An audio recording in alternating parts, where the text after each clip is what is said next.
तो नमस्कार, आदाब, सत श्री अकाल दोस्तों। मैं रजनी स्वागत करती हूँ आपका हमारे चैनल विद्या ज्ञानार्जन में। तो जैसा कि दोस्तों आपको पता है कि चैनल तो हमारा रीट के लिए है और तैयारी भी हम रीट की कर रहे हैं। रीट में हम सोशल साइंस सब्जेक्ट पढ़ रहे हैं। पर आज मैं जैसे कि बीच बीच में मैं आपके लिए करंट अफेयर्स के कुछ भी टॉपिक जो अभी करंट में चल रहे हैं, जो मुद्दे नॉर्मल मतलब अपने समझ में नहीं आते हैं अखबारों से इनसे, तो वैसे वाले टॉपिक्स भी मैं आपके लिए लाती हूँ। जैसे इससे पहले मैंने कोर्ट की अवमानना का टॉपिक लेके आई थी, जो आपको अच्छी तरह से समझाया और उस पर अच्छा रेस्पॉन्स भी आया सबका कि हाँ जी बहुत अच्छे से समझ में आ गया।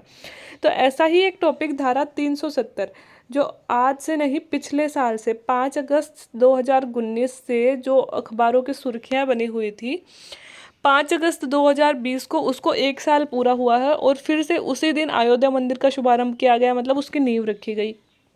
तो ये दिन फिर से सुर्खियों में आ गया है ना। तो चल रहा था धारा 370 का मुद्दा कि धारा 370 क्या थी, क्यों हटाई गई। हम सबको पता है कि जम्मू कश्मीर में से दो धाराएं हटा ली गई, एक तो 35A और धारा 370। और जम्मू कश्मीर को जम्मू और लद्दाख को दो यूनियन टेरिटरीज बना दी गई, मतलब दो अलग अलग केंद्र शासित प्रदेश बना दिए गए। तो अब हम देखते हैं कि एक्चुअल में हमने पढ़ भी लिया कि हटा दी चलो, लेकिन बहुत सारे लोगों के समझ में नहीं आ रहा कि एक्चुअल में धारा 370 धारा 35A क्या थी। समझ में क्यों नहीं आ रहा? क्योंकि उनको कश्मीर की हिस्ट्री नहीं पता। मीन्स अपन जब से स्वतंत्र हुए हैं तब से लेकर आज तक इंडिया ने कैसे कैसे क्या क्या बंदोबस्त किया है ये हमको नहीं पता होता। और जनरली मुझे भी नहीं पता था। 5 अगस्त 2019 से पहले इतना डीप में कभी कश्मीर को पढ़ा नहीं था। अब इतने दिन के बाद में एक साल लगभग हो गया, मैंने बहुत सारे आर्टिकल्स इस पे पढ़े, बहुत सारे वीडियोस देखे और एक दो बुक्स भी इस पे पढ़ी मैंने, तब पता चला कि एक्चुअल में हुआ क्या था। मुझे लगा कि मुझे आप लोगों से भी शेयर करना चाहिए। तो ये वैसे तो अगर आपको पूछा जाए तो ऐसे तो मतलब जो लोग अगर आरएएस मेंस की तैयारी कर रहे हैं या फिर आईएएस की तैयारी कर रहे हैं, वैसे वाले बच्चों के लिए ज़्यादा इम्पोर्टेंट है। लेकिन हर एक वो बच्चा जो अपने देश की राजनीति से, अपने देश के मतलब वैदेशिक संबंधों से और देश की आंतरिक हलचल में इंटरेस्ट रखता है कि क्या अपने देश में हो रहा है, उन सभी के लिए ये टॉपिक बहुत ज़रूरी है कि क्या थी धारा 370, क्यों इसे हटाई गई, क्यों इसे लगाया गया था। ठीक है। और क्या इम्पैक्ट हो रहे हैं अब जम्मू कश्मीर पर धारा 370 हटाने के पश्चात, है ना। क्या रवैया है, क्यों वहाँ के नेताओं को जेल में डाल दिया गया। तो उन सभी टॉपिक्स पे हम डिस्कस करेंगे और मैं आपको ये टॉपिक इस तरह से पढ़ाऊंगी कि आपको ये लगेगा कि हम कोई कहानी सुन रहे हैं। आपको ये लगेगा ही नहीं कि हम कुछ ऐसा पढ़ रहे हैं जो बहुत ही हार्ड टॉपिक है, जो अखबारों में छाया हुआ है लेकिन समझ में आता नहीं है ना। इतनी अच्छे से कहानी सुनाऊंगी कि आपको सुनने में ऐसे लगेगा कि हाँ, इतना अच्छे से तो हमें पता ही नहीं था इंडिया इतने अच्छे से आज़ाद हुआ है। ये कहानी शुरू होती है हमारी आज़ादी के समय से, 15 अगस्त 1947 को, जिस दिन से हम आज़ाद हुए थे। तो वहीं से मैं शुरू करूंगी। ऐसे नहीं है कि धारा 370 बता दिया, अनुच्छेद 370 में ये लिखा हुआ है, ये हटा दिया गया, ये लिखा हुआ है, ये हटा दिया गया, क्योंकि ऐसे तो सभी चैनल्स वाले बता भी रहे हैं और सब लोग देख भी रहे हैं, लेकिन फिर भी समझ में आ नहीं रहा है ना।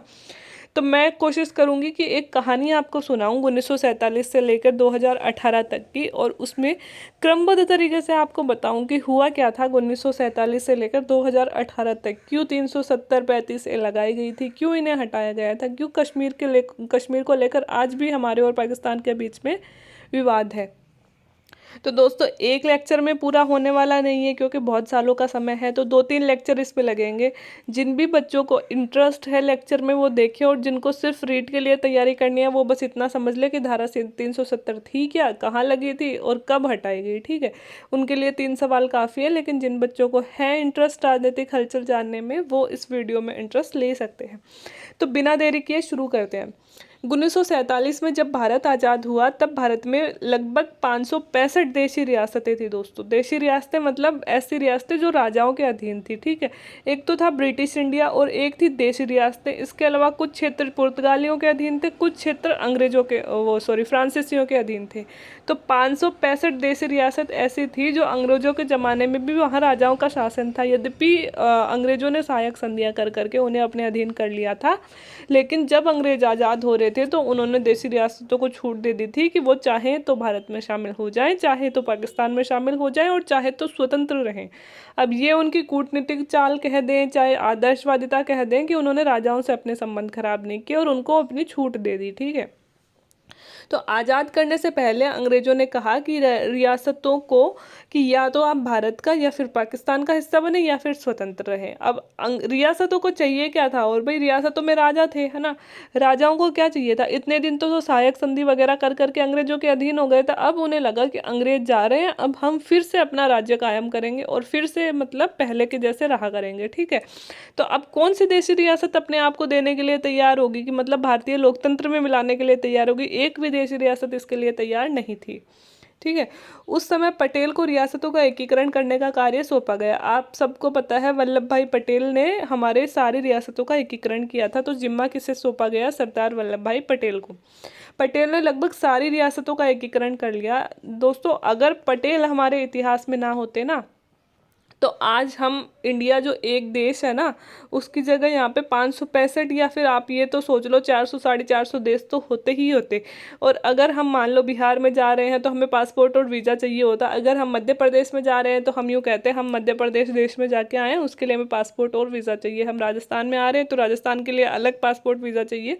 मतलब ये इतने देश होते हैं ना, अगर वल्लभ भाई पटेल नहीं होते और जिस तरह से अंग्रेज हमें छोड़ के गए थे और अंग्रेजों ने जो चाहा था उस हिसाब से हम 565 देश होते आज इस वक्त। लेकिन पटेल और नेहरू दोनों की दूरदर्शिता कहेंगे कि इन्होंने मिलकर इन 565 रियासतों को मिलाने का कार्य किया। यद्यपि वीपी मेनन जो थे ना दोस्तों, उन्होंने भी पटेल का बहुत अधिक सहयोग किया था और पटेल ने खुद उनके लिए बयान दिया था कि मेनन का बराबरी का हकदार है कि मैंने रियासतें मिलाई।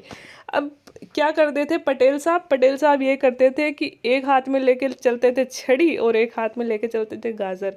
रियासतों में जाते थे, अलग अलग राजा से मिलते थे, पहले कहते थे भाई गाजर खा, अगर वो गाजर नहीं खा रहा है तो दूसरे हाथ में छड़ी होती ही थी। मतलब साम दाम दंड भेद सारी तरह की नीतियां लगाकर वो इन 565 रियासतों को मिलाने में थे। और इसमें कोई बुरा भी नहीं था कि अगर डरा धमका कर अगर किसी देश का भला किया जाता है तो वो करना चाहिए, है ना। और इसका प्रतिफल आज हम देख ही रहे हैं कि एक सॉलिड कंट्री के रूप में आज हम खड़े हैं। तो इनमें से दोस्तों सभी रियासतों को उन्होंने मिला लिया, मतलब 562 रियासतों को उन्होंने मिला लिया। अब बची 3 रियासतें। 3 रियासतें ऐसी थी कि जो भारत में मिलने के लिए तैयार नहीं थी। तो लगभग सारी रियासतों का एकीकरण उन्होंने कर लिया। पटेल ने रियासतों को समझाया कि हम डिफेंस, विदेशी संबंध और संचार मांग रहे हैं, बाकी सारे विषय तुम्हारे अधीन होंगे। सभी रियासतें लगभग सामदान दंड भेद से मान ही गई, परंतु 3 रियासतें अड़ी रही। कौन सी, हैदराबाद, जूनागढ़ और जम्मू कश्मीर। आप सबको पता है कि तीनों रियासतें भारत में मिलने के लिए तैयार नहीं थी। इतनी हिस्ट्री तो आप सबने पढ़ी है। अब पटेल जी जाके क्या कहते थे रियासतों को, राजाओं को जाके कहते थे कि हम सिर्फ आपसे 3 सब्जेक्ट्स मांग रहे हैं। एक तो आप हमें दे दो डिफेंस, कि मतलब आपका डिफेंस हमारे हाथ में रहेगा। एक विदेशी संबंध, कि आपके विदेशी संबंध हम तय करेंगे। और दूसरा संचार।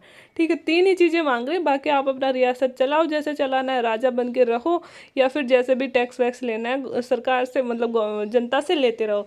लेकिन वास्तव में ये सब कहने की बातें थी। वल्लभ भाई पटेल को लग रहा था कि एक बार विलय पत्र पे हस्ताक्षर करवा लूँ, फिर इन सबसे मैं अच्छी तरह से निपट लूँगा। और हुआ भी यही कि उन्होंने, ये तो सब उनके कहने की बातें थी, धीरे धीरे लोकतंत्र आ गया और सारी रियासतों का राजा वाजा सब खत्म हो गए, सब में मुख्यमंत्री बनाए गए और सब में डेमोक्रेसी आई गई। वो हम आज देख के रहे हैं ना। तो ऐसे मान सकते हैं कि 565 में से 562 रियासतें छड़ी और गाजर से मान गई, ठीक है। बची 3 रियासतें। 3 रियासतों को मनाने में वल्लभ भाई पटेल को बड़ी मुश्किलें आई। कौन कौन सी थी, हैदराबाद, जूनागढ़ और जम्मू कश्मीर। अब हुआ क्या था दोस्तों कि 1947 में तो हम आज़ाद हुए थे और 1948 में गांधी जी चलते रहे, है ना। अब कहते हैं कि गांधी जी मतलब बहुत सारे लोगों का ये विवाद है कि पटेल बहुत ही सॉलिड व्यक्तित्व के आदमी थे, कि आज भी ये मुद्दा रहता है कि प्रधानमंत्री जो बनाया गया था उस समय नेहरू की जगह पटेल को बनाना चाहिए था, क्योंकि नेहरू जी ने जो जम्मू कश्मीर पर फैसला लिया उसकी सब लोग निंदा करते हैं। लेकिन ये सब कहने की बातें हैं। लेकिन जो गांधी जी थे ना, गांधी जी ने समर्थन किया नेहरू का। उन्होंने कहा कि नहीं, प्रधानमंत्री तो नेहरू ही बनेंगे। अब हम इसे गांधी जी की चाल नहीं कह सकते हैं। ये इस तरह से था कि कुछ तो गांधी जी को पता था कि पटेल हो चुके थे वृद्ध, वो नेहरू जी से 14 साल बड़े थे पटेल उम्र में, है ना। और दूसरी बात, उनकी जो वो चिकित्सीय हालत थी, मतलब थोड़े बीमार भी रहते थे, तो गांधी जी को पता था कि ज़्यादा दिन तक पटेल मतलब कुछ कुछ ऐसे मान सकते हैं अपन कि गांधी जी को लगता था कि पटेल का स्वास्थ्य सही नहीं रहता, संभाल नहीं पाएंगे। और नेहरू जी थोड़े युवा नेता थे, और नेहरू जी मतलब आदर्शवादी भी बहुत ज़्यादा थे, पटेल थोड़े आक्रामक स्वभाव के थे। तो गांधी जी की नेहरू जी पे ज़्यादा आस्था थी, तो उन्होंने नेहरू जी को बनाया, और सही भी हुआ, क्योंकि 1950 में तो पटेल चलते ही रहे, 47 में आज़ाद हुए थे। अगर बनते भी पटेल प्रधानमंत्री तो 3 साल बाद तो पटेल चलते रहे। तो बनना तो किसको था, नेहरू जी को ही था, अंततः संभालना तो नेहरू जी को ही था। लेकिन नेहरू जी ने जिन परिस्थितियों में जो फैसला लिया, हम यूँ कह सकते हैं कि नेहरू जी को गलत हम नहीं कह सकते, हम यूँ कह सकते हैं उनकी जगह कोई और भी शायद होता, चाहे गांधी जी प्रधानमंत्री होते चाहे पटेल होते, उस समय वैसे ही फैसले लिए जा सकते थे जैसा उन्होंने लिया है ना। लेकिन पटेल थोड़े से प्रैक्टिकल ज़्यादा थे और नेहरू जी थोड़े से आदर्शवादी ज़्यादा थे, इतना अंतर हम दोनों के बीच में कर सकते हैं। आगे चलते हैं। वास्तव में आज़ादी के समय भारत का वह भाग जो ब्रिटिश इंडिया से हमें मिल रहा था, वो मिल रहा था, देखो आज़ादी के समय हमें मिल क्या रहा था दोस्तों, हमें मिल रहा था सिर्फ वो भाग जो ब्रिटिश इंडिया के अधीन था, है ना, ब्रिटिश भारत के अधीन था। जो देशी रियासतें थी वो ब्रिटिश भारत के अधीन नहीं थी। देशी रियासतों को तो अंग्रेजों ने कह ही दिया था कि आप अपनी इच्छा पे डिपेंड है, जिधर भी जाना चाहें चले जाएं। इसके अलावा 5 क्षेत्र थे ना जो फ्रांस के अधीन थे। ऐसा नहीं है कि सारा इंडिया ब्रिटेन के पास ही था, 5 क्षेत्र 1947 में भी फ्रांस के पास थे। कौन से, चंद्रनगर जो बंगाल में है, यनम, माहे, कराईकल और पांडिचेरी। देखो यनम कहाँ पे है, आंध्रा में, माहे है केरल में, कराईकल तमिलनाडु, और पांडिचेरी पांडिचेरी में है। ये सारे कहाँ थे, मतलब ये सारे जो थे ये सारे किसके अधीन थे, ये सारे फ्रांस के अधीन थे, ठीक है। और पुर्तगाल के अधीन था दोस्तों गोवा, दमन दीव, दादरा नगर हवेली। कौन कौन से, गोवा, दमन दीव, दादरा नगर हवेली, ये सब पुर्तगाल के अधीन थे। तो हमें क्या मिल रहा था, हमें तो सिर्फ यही मिल रहा था, ब्रिटिश इंडिया ही बाकी रियासतें हो गई, ये फ्रांस के अधीन क्षेत्र हो गए, और ये जो पुर्तगाल के अधीन क्षेत्र हो गए, ये तो नहीं मिल रहे थे ना हमको। तो हमारे पास एक और चुनौती थी कि हमें इन्हें भी तो एक करना था। ऐसे थोड़ी है कि छोटा सा हिस्सा ले लिया और राजी हो गए। लगभग 30% हिस्सा ही ब्रिटिश भारत के अधीन आता था, 40% हिस्सा तो रियासतों के पास था। तो 565 रियासतों को मिलाना एक बहुत बड़ी चुनौती थी। 1948 में गांधी जी और 50 में पटेल का स्वर्गवास हो गया। पटेल ने इन 2 सालों में लगभग सभी रियासतों को मिला दिया था। 2 सालों में पटेल ने इतना खतरनाक काम किया कि सभी रियासतों को गाजर और छड़ी दिखा दिखा के मिला लिया। बात कहाँ अटकी, बात अटकी जूनागढ़ पे, फिर अटकी हैदराबाद पे, और फिर अटकी जम्मू कश्मीर। तो जूनागढ़ रियासत जो थी दोस्तों, जैसे कि ये भारत है और ये वाला गुजरात का पार्ट है, तो यहाँ जूनागढ़ रियासत थी, जैसे गुजरात में यहाँ जूनागढ़ रियासत थी, ठीक है। स्थिति देख ली, जूनागढ़ की आबादी हिंदू थी और शासक वहाँ का महावत खां था जो मुस्लिम था। आबादी कौन सी थी, हिंदू थी, मतलब ज़्यादातर लोग हिंदू रहते थे, और वहाँ का शासक जो था उसका नाम था महावत खां, मुस्लिम शासक था। और उसने निर्णय किया कि मैं पाकिस्तान में जाऊंगा। बहुत ही बेवकूफ़ किस्म का आदमी था दोस्तों वो। उसने ये निश्चय किया कि मैं यहाँ से पाकिस्तान में मिलूंगा। अब है इंडिया का पार्ट, पाकिस्तान है यहाँ पे, वो कह रहा है मैं पाकिस्तान में जाऊंगा। उसे इतना नहीं पता कि पाकिस्तान से संपर्क साधने में उन्होंने, मतलब पटेल और ने उसको समझाया कि भाई तू पाकिस्तान में कैसे मिलेगा, तो इंडिया के अंदर है भाई। इस सीमा पे भी होते पंजाब और बोलते तो अपन समझते, तो भाई इंडिया से यहाँ कैसे जाएगा। उसने कहा मैं समुद्री मार्ग से चला जाऊंगा, लेकिन मिलूंगा पाकिस्तान में ही। कुछ कुछ जिन्ना ने उनको भड़का लिया, और जिन्ना की उस समय ये नीति थी, जिन्ना जो मतलब पाकिस्तान के प्रधानमंत्री बने थे, उनकी यह नीति थी कि भाई किसी भी तरह से भारत का कोई भी राज्य पाकिस्तान में आ जाए, मैं उसको किसी भी तरह से समर्थन देने के लिए तैयार हूँ। तो उन्होंने इसको महावत खान को पटा भी लिया अपनी बातों में, और महावत खान खुद भी बेवकूफ़ किस्म के इंसान थे। उन्होंने कहा मैं पाकिस्तान में ही मिलूंगा। और क्या है, जिन्ना आए जल्दी से विलय पत्र लेके, और उनसे उनको हस्ताक्षर करवा लिया कि हाँ भाई, उन्होंने साइन कर दिया कि मैं आज से पाकिस्तान में खुद को विलय कर रहा हूँ, जूनागढ़ तहसील मतलब जूनागढ़ रियासत को, ठीक है। 15 सितंबर 1947, डेट देखिएगा आप, अगस्त में हम आज़ाद हुए हैं, और 15 सितंबर 1947 को जूनागढ़ ने पाकिस्तान में मिलने हेतु विलय पत्र पर हस्ताक्षर कर दिए। अब हस्ताक्षर कर तो दिए, ये शासक मुस्लिम था, मुसलमान की तरफ जाना चाहता था, तो हस्ताक्षर तो कर दिए। कश्मीर के राजा, इधर इसका तो मुद्दा ये वाला हो गया। उधर देखते हैं कश्मीर के राजा। कश्मीर के राजा थे हरि सिंह, वो स्वयं तो हिंदू थे दोस्तों, और कश्मीर की जनता थी मुस्लिम, तो वहाँ भी दिक्कत आ रही थी। माउंटबेटन जो थे उस समय, हमारी स्वतंत्र होने के बाद में भी कुछ मतलब 1-2 सालों तक माउंटबेटन हमारे गवर्नर जनरल रहे थे दोस्तों, क्योंकि इधर हमारी सेना और उधर पाकिस्तान की सेना दोनों अंग्रेजों के ही अधीन थी, और मुख्य इसके हेड माउंटबेटन ही थे, है ना। कि मतलब 1-2 साल जब तक तुम्हारे दोनों राज्यों के आपस के सारे मुद्दे न निपटा दो, तब तक माउंटबेटन थे। और माउंटबेटन सच में बहुत ही समझदार और बहुत ही मतलब अच्छी पर्सनैलिटी के पर्सन थे, है ना। उन्होंने अच्छे निर्णय लिए थे भारत के लिए। तो कश्मीर के राजा हरी सिंह को माउंटबेटन ने समझाया कि आप भारत में शामिल हो जाएं, पर वो नहीं माने। वो सोच रहे थे कि अगर भारत में शामिल होता हूँ तो भारत में है नेहरू जी, और जो नेहरू जी हैं वो है लोकतंत्र और समाजवाद के समर्थक। तो अगर भारत में शामिल होता हूँ तो मेरा तो राज्य जाता रहेगा, तो मुझे राजा कौन मानेगा, फिर तो यहाँ पे लोकतंत्र हो जाएगा, यहाँ पे तो सीएम वगैरह चुने जाएंगे, ठीक है। और अगर पाकिस्तान में मिलता हूँ तो पाकिस्तान है मुस्लिम राज्य, तो मुस्लिम राज्य में हिंदू को कौन शासक रहने देगा। तो उनकी तरफ से उनके लिए दोनों तरफ ही, एक तरफ कुआं एक तरफ खाई वाली सिचुएशन थी। उन्होंने इसको बोला माउंटबेटन को कि मैं नहीं मिल रहा। फिर भी माउंटबेटन ने बहुत कोशिशें की। उन्होंने कहा ठीक है, आज रात रात आप सोच लीजिए, फिर सुबह जाके मैं आपसे सुबह फिर से बात करता हूँ। फिर मैं वापस से दिल्ली जा रहा हूँ। सुबह आगे सुबह मतलब हरी सिंह ने संदेशा भिजवाया, मेरे पेट दर्द हो रहा है, और मतलब वो उससे नहीं मिले। कहने की बात ये थी कि आगे चल के वो पेट दर्द उनका बड़ा सिर दर्द बना, वो आप देखेंगे आगे। लेकिन वो उससे नहीं मिले, मतलब माउंटबेटन की बात उन्होंने नहीं मानी। कश्मीर मुस्लिम राज्य होने के कारण पाकिस्तान के जिन्ना ये मान के चल रहे थे कि कश्मीर पाकिस्तान में ही आएगा, जबकि भारत धर्मनिरपेक्ष राज्य था, उसके लिए सभी धर्म समान थे। अब देखो, कश्मीर में थे तो मुसलमान ही, तो जिन्ना मतलब पाकिस्तानियों को तो सोते हुए सपने में भी कश्मीर दिखता था। उनको लगता था कि कश्मीर में तो मुस्लिम हैं लोग, तो कश्मीर तो हमें ही मिलना चाहिए, है ना। और जिन्ना भी ये सोच के ही चल रहे थे कि कश्मीर का राजा भले ही ना माने, लेकिन कश्मीर की जनता तो पाकिस्तान में ही आएगी, है ना। और इधर भारत था धर्मनिरपेक्ष। भारत को तो असर ही नहीं पड़ता ना कि कोई मुसलमान हो कोई हिंदू हो, उनके लिए तो भाई, भारत के लिए तो जो भी अपनी इच्छा से भारत में आना चाहे, हमारे लिए सब समान है, ठीक है।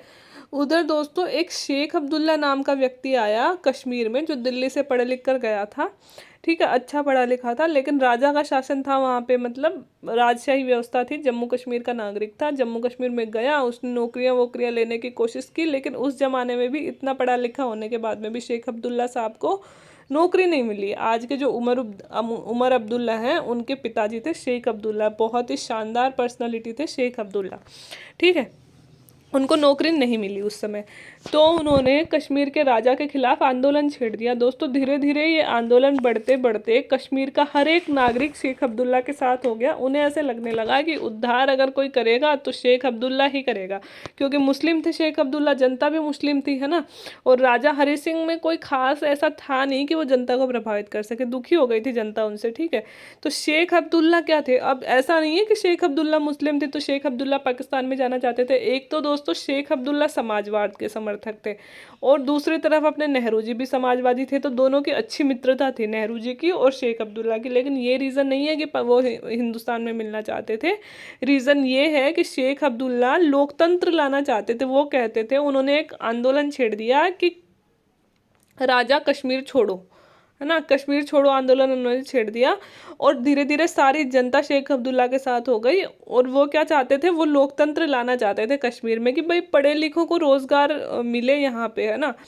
और शेख अब्दुल्ला समाजवादी भी थे। और उधर जो जिन्ना थे, उन्होंने लाख बनाने की कोशिश की अब्दुल्ला को कि आप हमारे पाकिस्तान में शामिल हो जाइए, आपको यहाँ का सीएम बना देंगे, जो भी कर देंगे। लेकिन शेख अब्दुल्ला लालच में आने वाले नहीं थे, और वो चाहते थे डेमोक्रेसी आए जम्मू कश्मीर में, और जम्मू कश्मीर का रियल विकास हो।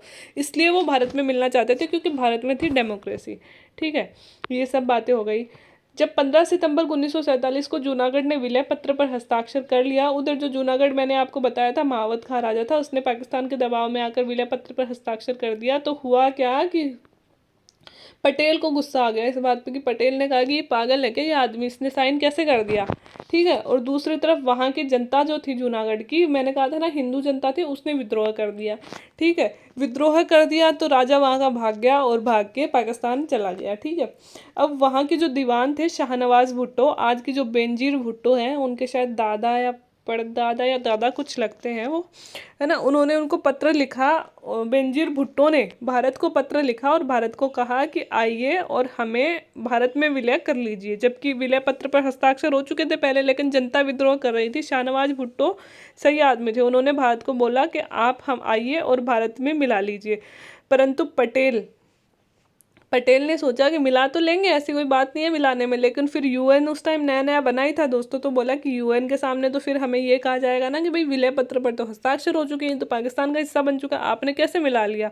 एक तरफ तो आप खुद ही उपनिवेशी ताकतों से मतलब पीछा छुड़ाने के लिए इतने सालों से लड़के स्वतंत्र हुए हो, और स्वतंत्र होते ही आपको 1 साल हुआ नहीं, आपने खुद ने दूसरे राज्य के क्षेत्र पे अधिग्रहण कर लिया, ये बात हो गई ना। तो पटेल ने सही फैसला लिया। पटेल ने कहा कि हम यहाँ पे जनमत संग्रह करवाते हैं, मतलब दुनिया को दिखाने के लिए जनमत संग्रह, उन्हें पता ही था कि हिंदू जनता है अपने साथ ही आनी है, तो उन्होंने जनमत संग्रह करवाया, और जनमत संग्रह में 99% वोट भारत के पक्ष में आया और जूनागढ़ भारत में मिल गया। ये तो हो गई दोस्तों 15 सितंबर 1948 तक जूनागढ़ अपना हो गया। विलय पत्र से तो वो पाकिस्तान में चला गया था, लेकिन जनमत संग्रह हुआ और भारत में मिल गया। ठीक है, तो जूनागढ़ से जो विवाद पाकिस्तान का है वो आज भी यही रहता है कि भाई जूनागढ़ के विलय पत्र को तो आपने माना नहीं, वहाँ पे तो जनमत संग्रह करवाया, तो हम जम्मू कश्मीर के विलय पत्र को क्यों माने, है ना। वो आगे चल के मैं आपको बताती हूँ।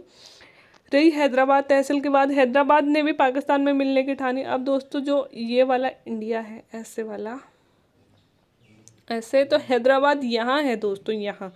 अब हैदराबाद कहता है मैं पाकिस्तान में मिलूंगा, अब हैदराबाद भी पागल है, ये पाकिस्तान पाकिस्तान यहाँ है, उस तरफ चलो एक तरफ पूर्वी पाकिस्तान था, लेकिन उससे भी इसकी सीमा टच नहीं हो रही थी, बीच में समुद्र आ रहा था, मतलब बांग्लादेश भी उस समय पाकिस्तान का हिस्सा था ना, और वैसे रियल में पाकिस्तान था यहाँ।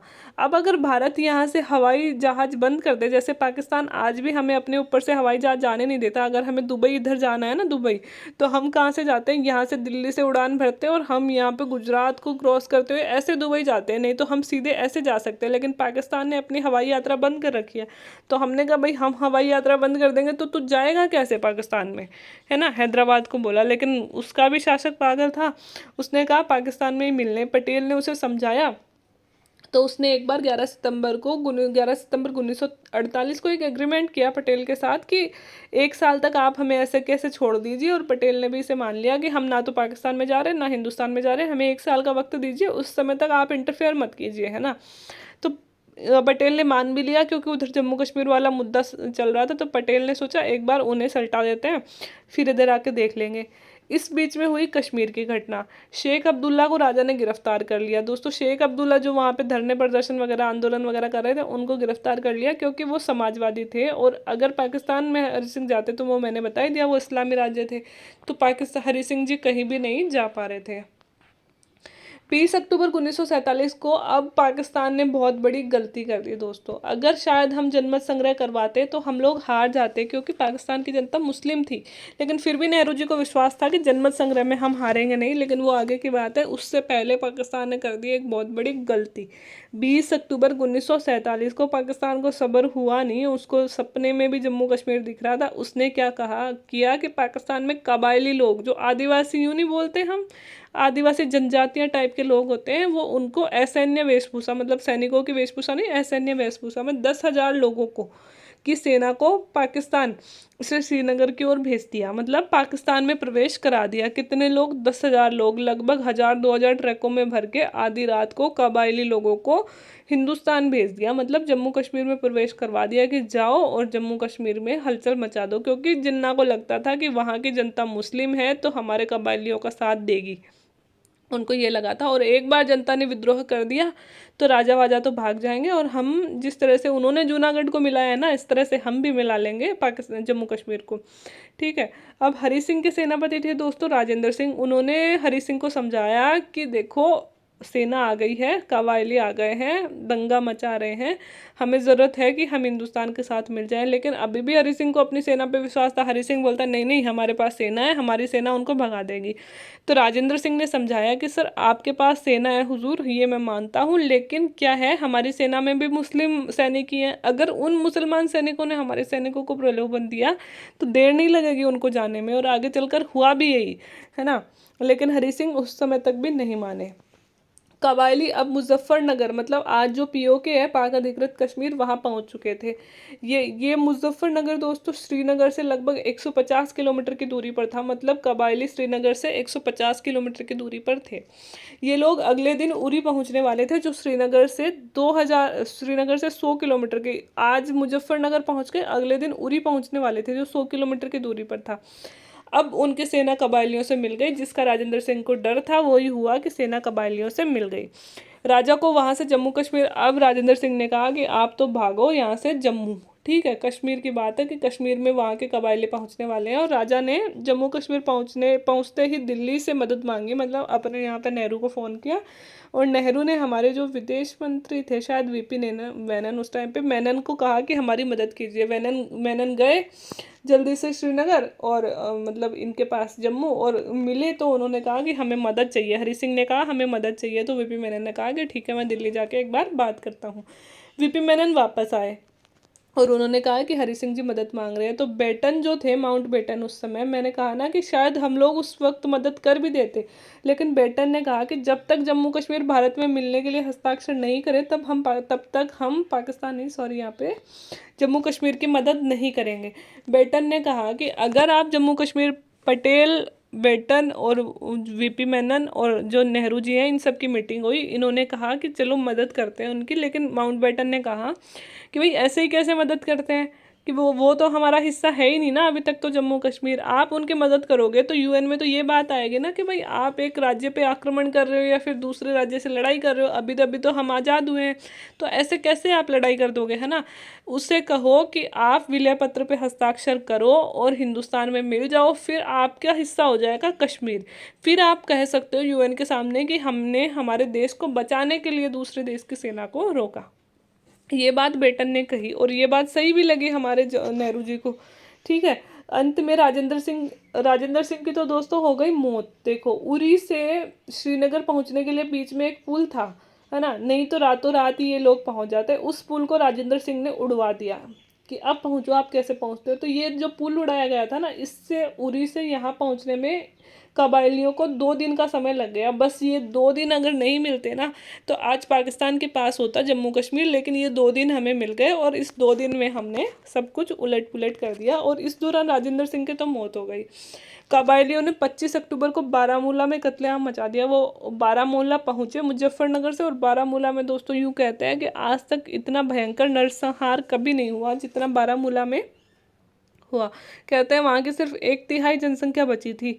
कबायलियों ने ऐसा किया था, तो वे आदिवासी ना, वहाँ की हर एक महिला से गैंग रेप हुआ था, कि यूँ ईसाई मिशनरीज जो होती हैं, नन्स जो होती हैं, उनके साथ, हिंदू महिलाओं के साथ, और यहाँ तक कि उन्होंने मुस्लिम महिलाओं को भी नहीं छोड़ा था। इतना बुरा नरसंहार उन्होंने मचा दिया था।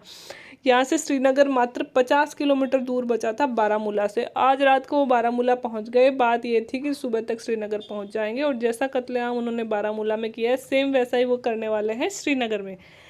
तो राजा डर गया कि अब श्रीनगर को कोई नहीं बचा सकता है तो सिर्फ बचा सकता है इंडिया। तो अंततः राजा ने भारत के साथ विलय पत्र पर हस्ताक्षर कर दिए, क्योंकि 26 अक्टूबर को सेना श्रीनगर पहुंचने वाली थी, और उन्होंने बोला नेहरू जी को, मैं विलय पत्र पर हस्ताक्षर करने के लिए तैयार हूँ। उसने हस्ताक्षर कर भी दिया। और रात को, कहते हैं, एक वक्तव्य हरि सिंह का बहुत फेमस है, रात को उन्होंने अपने गार्ड को बंदूक दी हाथ में कि अगर सुबह तक श्रीनगर में भारत की सेना नहीं पहुंची तो मुझे उठाने की जगह गोली मेरे में चला देना, ठीक है। ये वक्तव्य उनका बहुत फेमस है। अब 26 अक्टूबर की रात को ही पटेल, नेहरू और बेटन की मीटिंग हुई, माउंट बेटन की तीनों की, जब उसने विलय पत्र पर हस्ताक्षर कर दिए, और अंततः रात को ही भारत ने कश्मीर में सेना भेज दी। और जैसे ही भारतीय सेना ने श्रीनगर में कदम रखा, शेख अब्दुल्ला को छोड़ दिया था हरि सिंह ने, फिर नेहरू जी के दबाव में आके जेल में डाल दिया था ना। शेख अब्दुल्ला ने न केवल भारतीय सेनाओं का स्वागत किया बहुत शानदार तरीके से, और भारतीय सेना ने जाते ही कबायलियों के पैर उखाड़ दिए और श्रीनगर को पूर्णतः खाली करवा लिया, और कबायलियों को भगा दिया वहाँ से। तो उधर जिन्ना को पता चल गया कि भाई भारतीय सेना जम्मू कश्मीर में आ गए। जिन्ना ने अपनी सेना को आदेश दिया कि आप भी सेना लेके जाओ, जम्मू कश्मीर में युद्ध करेंगे, है ना। लेकिन सेना के हेड कौन थे? सेना के हेड दोनों तरफ के अंग्रेज ही थे। तो अंग्रेजों ने कहा कि जब तक माउंट बेटन नहीं कहेंगे, जब तक सेना नहीं भेजेंगे। तो माउंट बेटन ने कहा भाई हम सेना क्यों भेजेंगे, इधर भी पाकिस्तान में भी ब्रिटिश सेना, इधर भी ब्रिटिश सेना, बिना मुद्दे पे लड़ रहे हो, हम अपने सैनिकों का नुकसान क्यों कराएंगे, हम तो नहीं भेज रहे सेना, क्योंकि विलय पत्र पे हस्ताक्षर हो चुका है। पाकिस्तान, कश्मीर अब हिंदुस्तान का हिस्सा है, वो बचाएगा ही, है ना। तो इसलिए पाकिस्तान की सेना आ नहीं पाई। 1 नवंबर 1947 को बेटन और जिन्ना के बीच में मीटिंग हुई। अब माउंटबेटन को बुलाया जिन्ना ने, नेहरू जी को भी बुलाया, पर नेहरू जी को पटेल ने जाने नहीं दिया और माउंटबेटन से उन्होंने मीटिंग की। और मीटिंग की तो जिन्ना ने कहा कि हम इस विलय को नहीं मानते हैं, हम जनमत संग्रह करवाना चाहते हैं। तो माउंटबेटन ने कहा तुम्हारे मानने न मानने से क्या होगा, विलय तो हो चुका है, साइन तो हो चुके हैं। तो उसने कहा कि हम जनमत संग्रह करवा रहे हैं। तो इधर माउंटबेटन समझा ही रहे थे जिन्ना को कि नेहरू जी ने उधर एक गलती कर दी बहुत बड़ी। कि नेहरू जी ने रेडियो पे एक भाषण दे दिया, ऑल इंडिया रेडियो पे, और बोला कि जम्मू कश्मीर में जैसे ही युद्ध खत्म होगा, क्योंकि कुछ सेनाएं तो पाकिस्तान की आ ही चुकी थी, तो युद्ध शुरू हो गया था, जैसे ही युद्ध खत्म होगा हम वहाँ पे जनमत संग्रह करवाएंगे। और यही कश्मीर के इतिहास का टर्निंग पॉइंट साबित हो गया। अब जनमत संग्रह करवाएंगे का मतलब ये हुआ है कि भाई हम भी कश्मीर को अपना राज्य नहीं मानते, इसलिए तो जनमत संग्रह करवाएंगे कहते हैं। यही व्यक्तित्व फिर आगे चलकर यूएन में ले गया, मतलब इंडिया के पॉइंट को, और फिर उसने मामला फंसा दिया। और दिसंबर 1947 में नेहरू जी पहुंच गए यूएन। नवंबर में उन्होंने भाषण दिया और दिसंबर में मतलब संयुक्त राष्ट्र संघ पहुंच गए। और वहां पे उन्होंने चैप्टर 6 के तहत शिकायत दर्ज करवा दी। ये तो अच्छा है, चैप्टर 6 के तहत करवाई। चैप्टर 6 और चैप्टर 7 दो चैप्टर्स हैं यूएन के जिनके तहत शिकायत दर्ज करवा सकते हैं। जिसमें चैप्टर 6 में होता है कि यूएन का जो फैसला आएगा वो मानने और ना मानने के लिए हमारी चॉइस है कि हम माने ना माने। और चैप्टर 7 में जो होता है यूएन का फैसला मानने के लिए हम होते हैं बाध्य। तो हम पहुंच गए वहां पे। अब नेहरू जी को उम्मीद थी कि यूएन में अमेरिका और इंग्लैंड हमारा साथ देंगे, लेकिन दोनों पलट गए। अमेरिका और फ्रांस दोनों पलट गए, दोनों ने हमारा साथ नहीं दिया। और यूएन ने अपना एक संकल्प पत्र पारित किया जिसके 3 पार्ट हैं दोस्तों। एक तो सीज फायर ऑर्डर, एक ट्रूस एग्रीमेंट और एक अदर्स। तो सीज फायर ऑर्डर का तो मतलब है कि अभी की अभी जो गोलीबारी चल रही है उसे रोक दो। और ट्रूस एग्रीमेंट का अर्थ है कि युद्ध विराम जहां सेनाएं हैं वहीं की वहीं रोक दिया जाए। और एक और छोटा सा पैराग्राफ जोड़ा अदर्स का।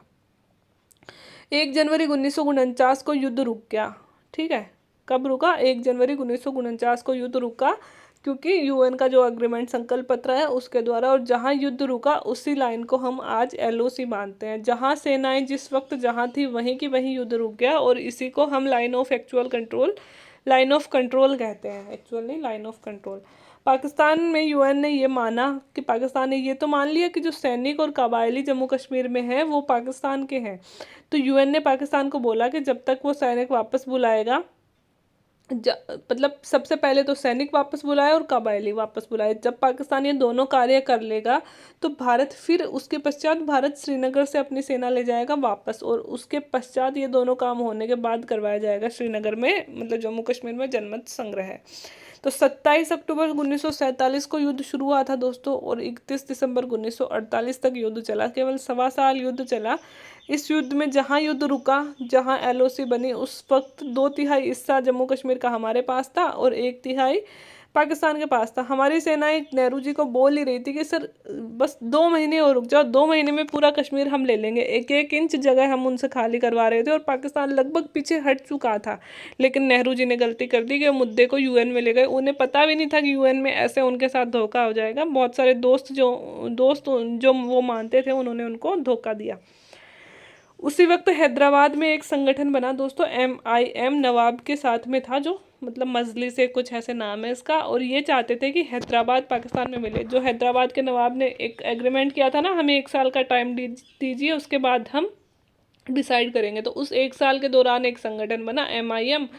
ठीक है, ये इसके साथ था नवाब के साथ कि हम पाकिस्तान में जाना चाहते हैं। और इसी संबंध में थे रजाकार दोस्तों। इसी MIM से संबंधित कोई रजाकार नामक जाति मान लो या जो भी है, इन रजाकारों ने हैदराबाद में हिंदुओं पर भयंकर क्रूरता बरताई। जैसा कि बारामूला में कबायलियों ने किया था ना, सेम वैसा चुन चुन के हिंदुओं को मारा गया, रेप किया गया, और बहुत ही भयंकर जनसंहार वहाँ पे हुआ।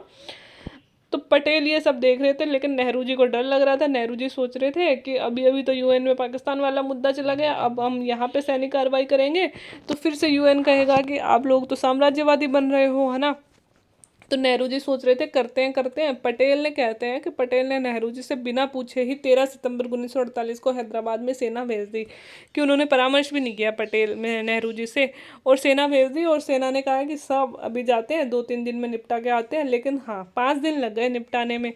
13 को सेना भेजी, 18 सितंबर को हैदराबाद ने आत्मसमर्पण कर दिया। इसे हम क्या कहते हैं? ऑपरेशन पोलो कहते हैं। ऑपरेशन पोलो चलाया गया था, है ना इसमें। ठीक है, और 18 सितंबर को हैदराबाद हमारा।